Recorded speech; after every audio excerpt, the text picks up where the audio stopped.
Et salut à toutes et à tous, j'espère que vous allez bien.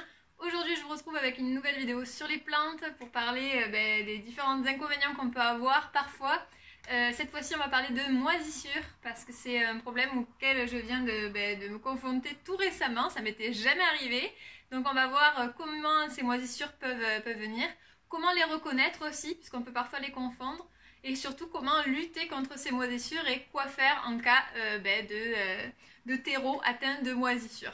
Alors pour commencer déjà, comment on reconnaît ces moisissures? Je me suis déjà demandé moi il y a quelques temps si ce que je trouvais à la surface de mes plantes, par exemple comme cette bouture de Pilea, ces petites taches blanches, voire parfois un tout petit peu orangées, pouvaient être de la moisissure. Et en fait ce cas-là, c'est uniquement en fait la présence de calcaire dans mon eau qui se retrouve à la surface et qui sèche. Donc comment on l'identifie? En fait c'est hyper dur, c'est très friable et en fait ça donc c'est absolument inoffensif pour la plante.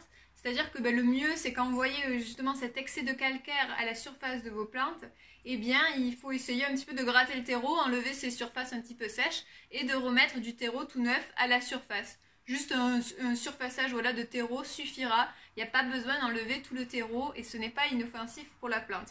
Donc vous voyez bien quand on a comme ça ces petites croûtes de calcaire, j'en ai pas sur les autres plantes parce que justement il n'y a pas longtemps j'en ai remis un petit peu de terreau à la surface des plantes justement pour qu'elles aient du terreau un peu plus neuf et pour enlever ces petites plaques de calcaire.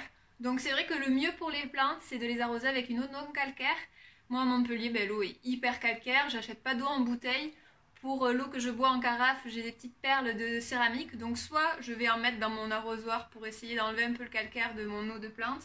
Le mieux, si vous pouvez, c'est récupérer l'eau de pluie pour arroser vos plantes. C'est vraiment le mieux. Après, pour l'eau calcaire, certains conseillent de la laisser reposer en fait l'eau dans votre arrosoir un petit peu pour que le calcaire s'échappe. Je ne sais pas trop à quel point c'est efficace, je ne suis pas vraiment sûre.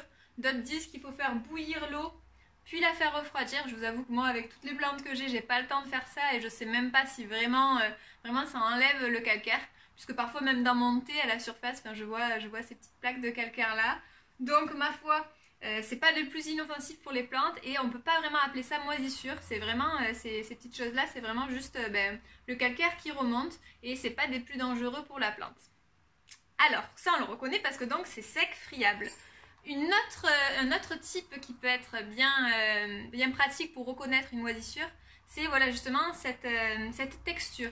Si vous avez sur votre terreau de plante un aspect un peu mousseux, filandreux, comme moi c'était le cas pour celle-ci, je ne sais pas si vous voyez bien, c'est mon Philodendron Birkin, c'est une plante que j'ai eue depuis peu, que j'ai achetée alors à Botanique il me semble, oui à Botanique. Et en fait il y avait les racines qui ressortaient, donc je me suis dit je vais la rempoter. Et lors du premier arrosage, quelques jours plus tard, j'ai eu cette surprise de trouver pour la première fois des moisissures sur tout mon terreau. Alors ça faisait un petit peu, là on le voit moins parce que je l'ai sorti, ça faisait un petit peu spongeux, sporeux, un petit peu comme un nuage blanc en fait. Et ça, si vous voyez ça sur votre plante, c'est vraiment le signe d'une moisissure. Si vous avez cette texture un petit peu mousseuse, spongieuse, un peu comme un nuage, que ce soit à la surface du terreau, voire même parfois, moi j'avais une personne qui m'avait posé en question justement en commentaire sur une de mes vidéos, qu'elle trouvait justement de la moisissure, il me semble, en dessous de son pot, c'est-à-dire par les trous de son pot, parce que du coup en fait la moisissure peut atteindre tout le terreau de votre plante. Donc dès lors que vous remarquez ça, que ça fait vraiment cet aspect un petit peu mou, un petit peu duveteux, un petit peu comme un nuage, c'est que vous êtes en présence d'une moisissure sur votre plante. Donc c'est là qu'il faut agir puisque du coup c'est vraiment nocif pour la plante.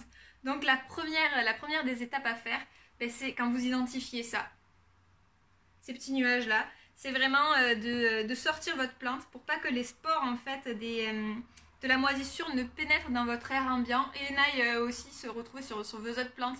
Surtout si comme moi ma plante était dans ce pot au milieu, donc elle était au milieu de mes autres plantes, donc direct je l'ai sortie.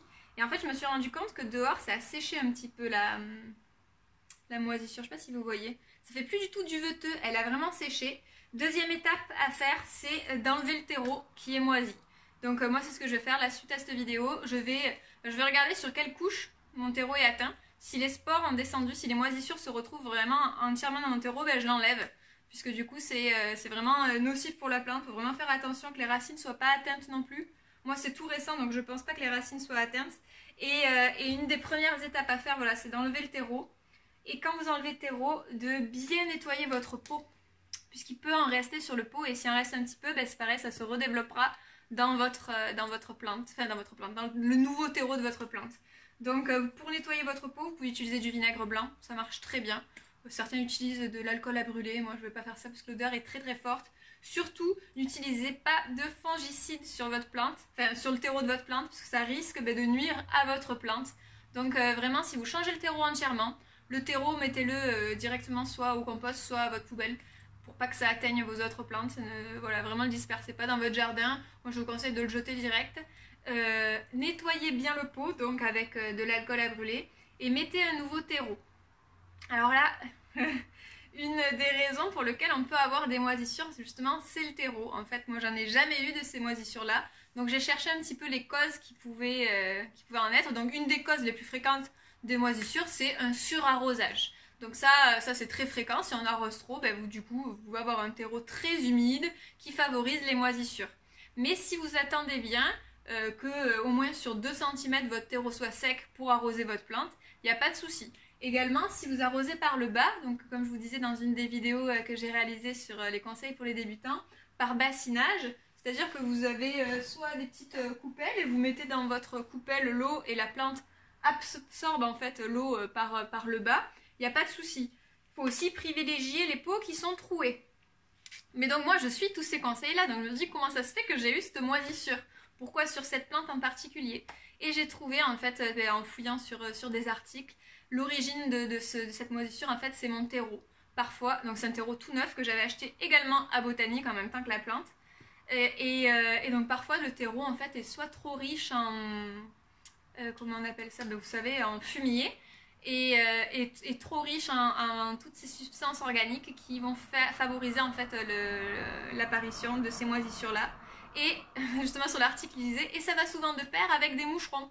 Et c'est totalement le cas, je suis envahie de moucherons depuis que j'ai rempoté cette plante dans ce terreau. J'en ai partout. Donc en fait c'est vraiment mon terreau qui était de mauvaise qualité. Donc un des conseils là que j'ai, ben, c'est de choisir un terreau de bonne qualité. C'est assez difficile, si jamais vous en trouvez des terreaux de bonne qualité, n'hésitez pas à les mettre en commentaire, ça aidera tout le monde. En tout cas, moi là mon terreau, c'est un terreau plante d'intérieur que j'avais acheté à Botanique, un des plus simples, et en fait il devait être beaucoup trop riche en fumier, et en plus il devait y avoir des larves de moucherons, puisque du coup maintenant moi j'en ai un nouveau dans toutes les plantes que j'ai rempotées, qu'il fallait que je rempote, et bien j'ai des moucherons de nouveau. Donc pour ça, je vous renvoie à ma vidéo conseil sur les moucherons que je vous ai fait. Ben, moi, c'est ce que j'ai fait. J'ai remis des petites bandelettes pour que les moucherons soient piégés. J'ai remis mes petits pièges à base de vinaigre et enfin, tout ce que je vous expliquais en fait dans la vidéo. Et je suis un peu dégoûtée de ce terreau puisque ça m'a apporté ces moisissures, ces moucherons de nouveau. Donc bon, ben, c'est pas grave. Je vais venir de nouveau en mission sauvetage de mes plantes.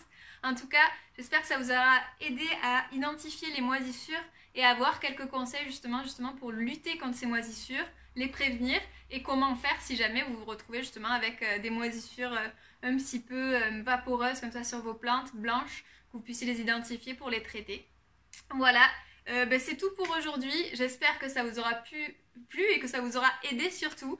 Très belle journée à vous et à la prochaine.